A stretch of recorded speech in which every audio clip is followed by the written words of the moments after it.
Le miroir magique de l'amour. Conte fantastique des Ming et des Qing.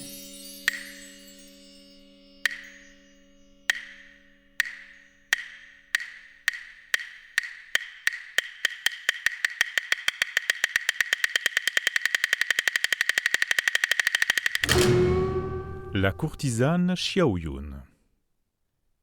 Xiaoyun, née Shen, habitait à Yangzhou, rue transversale près du pont de l'Arc-en-Ciel.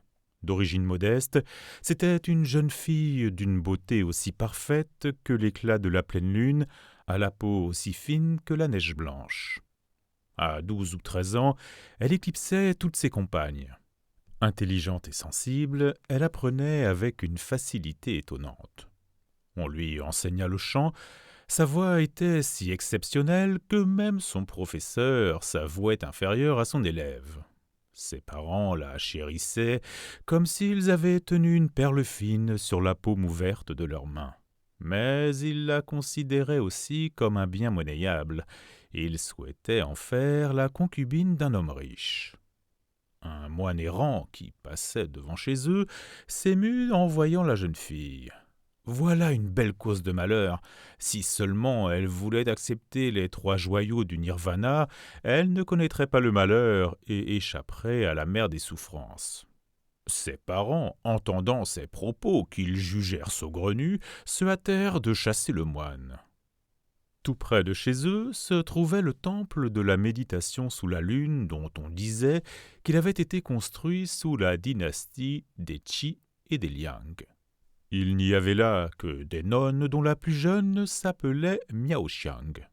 Malgré son âge, c'était elle qui observait le plus strictement les règles bouddhiques.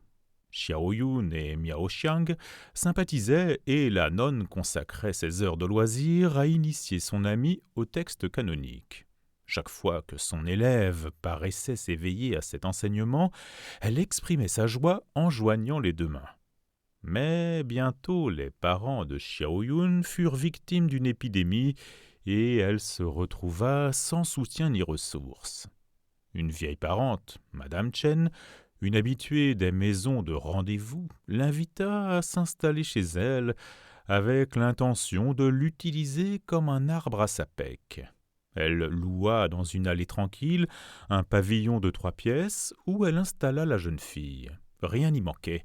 Brûle encens, service à thé en porcelaine fine, table à thé en bois précieux, stores en bambou pourpre.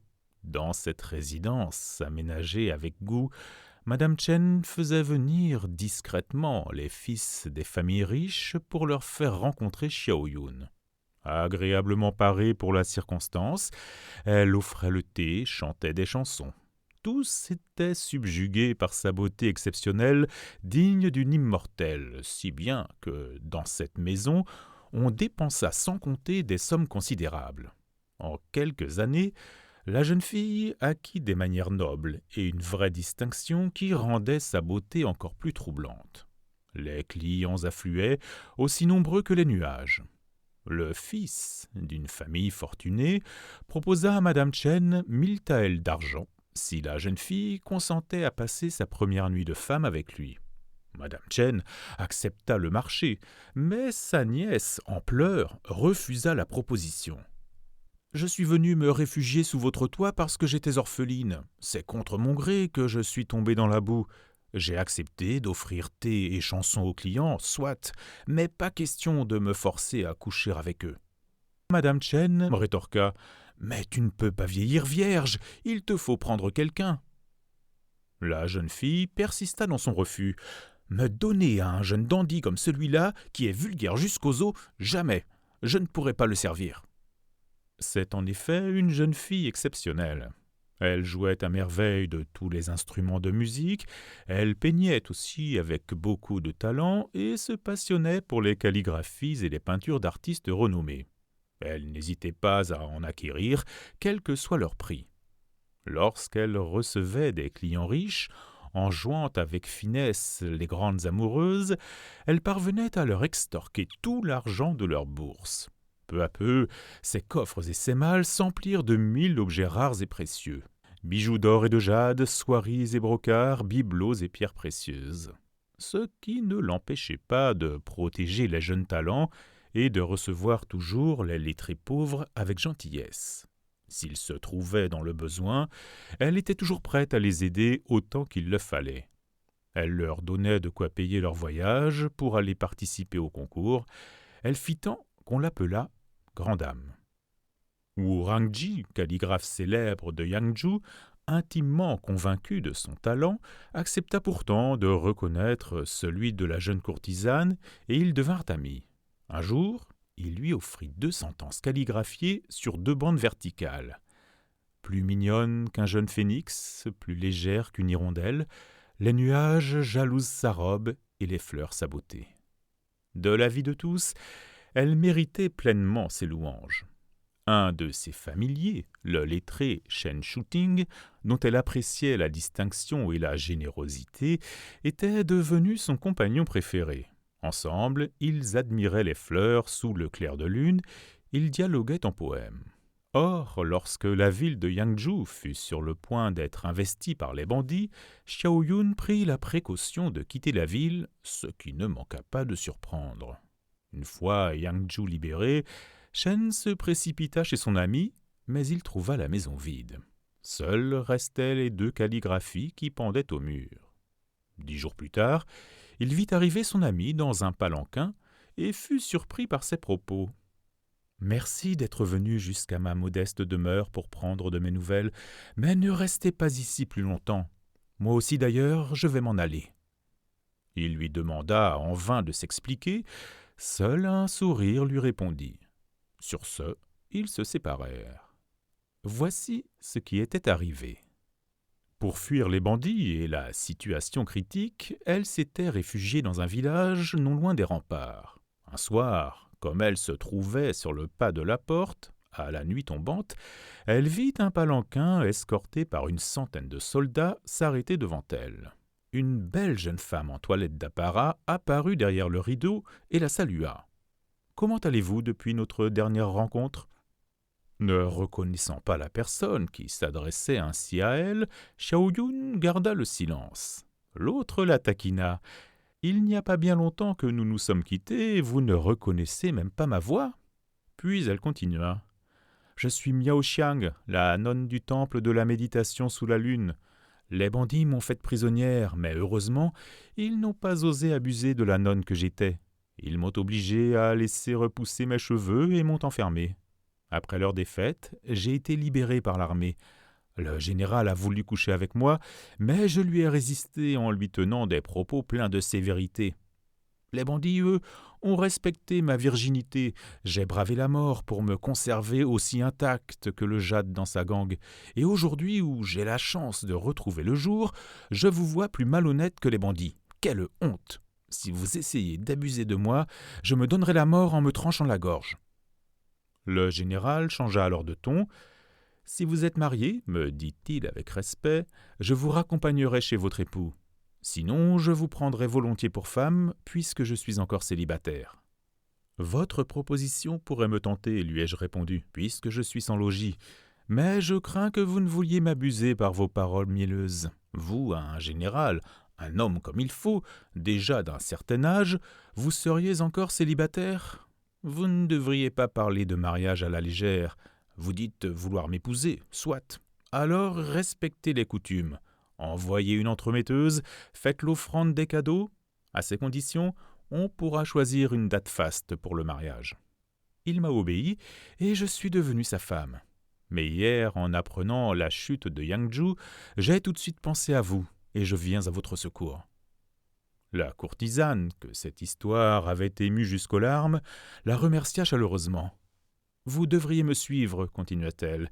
Il ne faut pas rester ici. Je trouverai un endroit où vous installer, soyez-en sûrs. » En effet, le général possédait dans la région au nord du Yangtze des terres qui faisaient vivre toute sa famille. La courtisane suivit son amie et s'installa avec elle.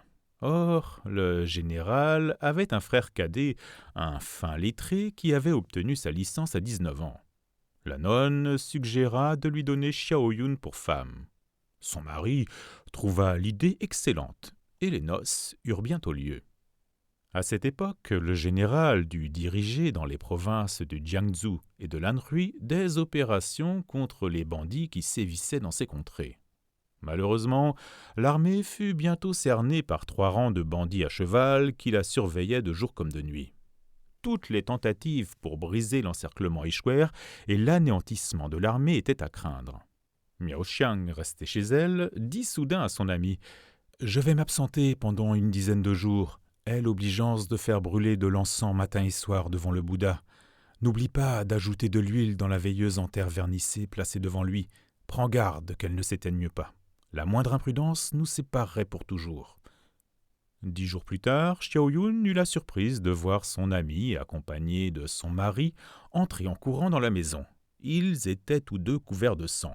Leurs mains et leurs vêtements portaient des traces de brûlures laissées par les balles. Lorsqu'ils eurent repris leur souffle, ils lui racontèrent ce qui s'était passé.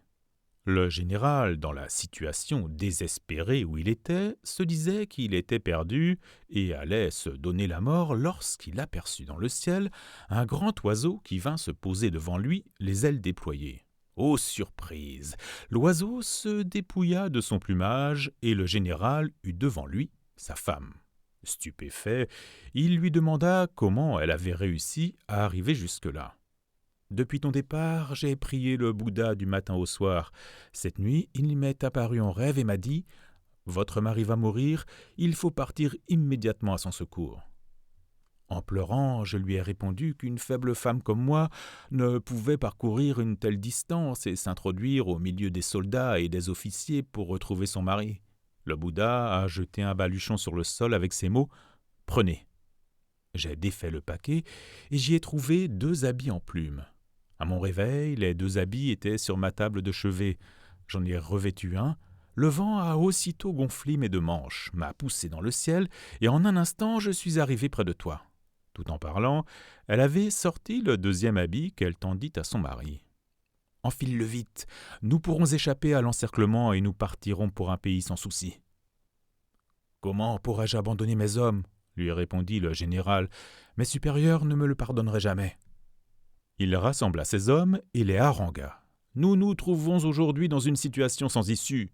Que nous avancions ou que nous reculions, c'est la mort. Mieux vaut mourir en combattant. » Les soldats chargèrent fusils et canons, et mettant à profit un ciel sans lune et un vent violent, ils s'élancèrent au galop en tirant dans tous les sens. Réveillant en sursaut, les bandits crurent que c'était une armée envoyée en renfort qui arrivait au nord-ouest, et ils s'élancèrent dans cette direction pour la repousser. Pendant ce temps, le général et ses hommes, empruntant le passage laissé libre dans la direction opposée, échappèrent à l'encerclement. À son retour à la caserne, le général fut félicité par son supérieur qui promit de rendre compte de cet exploit à la cour et il obtint une permission pour rentrer chez lui avec sa femme. Les 2 époux enfilèrent les habits aux ailes de plume et, poussés par le vent, ils arrivèrent chez eux en une seconde. Par reconnaissance envers le Bouddha, ils décidèrent de renoncer au monde d'ici-bas. Désormais, ils se consacraient à la prière et à la purification.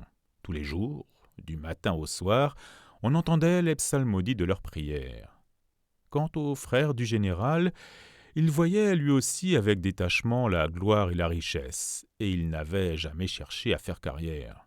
Il suivit l'exemple de son aîné, fit construire près de sa demeure un temple, où sa femme et lui menèrent une vie d'ascèse en dépit des railleries des villageois. Un matin de bonne heure, ils entrèrent dans la grande salle, le chapelet à la main, pour chanter la gloire de Bouddha. Xiao Yun dit soudain à son mari « Cette nuit, le Bouddha m'a appelé en rêve. Il m'a demandé de m'occuper des textes canoniques écrits sur des feuilles de boras. Je vais donc bientôt quitter le monde des poussières rouges. »« Par la première, je te suis, » répondit son mari. La jeune femme expira bientôt dans la posture de la méditation.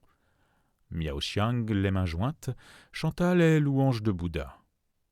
On s'aperçut que le mari de Xiao Yun était mort lui aussi presque au même moment. On plaça les 2 corps dans des niches à l'intérieur de la maison. Tous savent que Xiao Yun fut droite et généreuse, mais beaucoup ignorent qu'elle a atteint l'autre rive.